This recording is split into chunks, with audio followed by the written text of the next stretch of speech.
अज या आजा अर्थात पितामह दादा, इसलिए भारत के राजाओं को महाराज या महाराजा कहा जाता है, जबकि दूसरे अज या विदेशी ब्राह्मणों को द्विज कहा जाता है। और इसी प्रकार प्राचीन काल में भारत को अजनाब वर्ष, हिमवर्ष, जम्बूद्वीप, भारतखंड, भारतवर्ष कहा गया।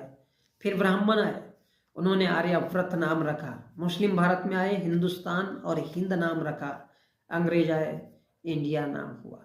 संविधान ने इंडिया दैट इज भारत, फिर से भारत नाम रखा। कुल मिलाकर भारत को क्रमशः नामों का बदलते हुए स्वरूप को देखा। इसी प्रकार आज हमारे देश में हम देखते हैं कि स्वतंत्रता के बाद, आज़ादी के बाद हम देखते हैं कि 75 साल हो गए, लेकिन एजुकेशन और इन सब पर चर्चाएं नहीं हो पाती है खुले तौर पे।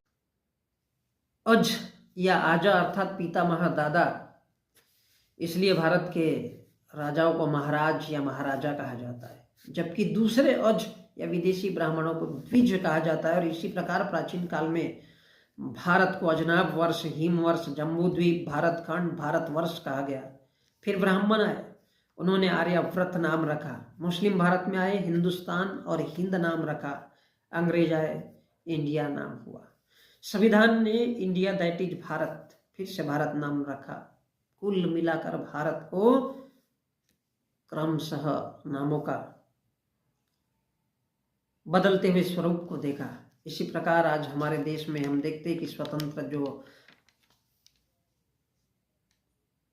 स्वतंत्रता के बाद, आज़ादी के बाद हम देखते हैं कि 75 साल हो गए, लेकिन एजुकेशन और इन सब पर चर्चाएं नहीं हो पाती है खुले तौर पे।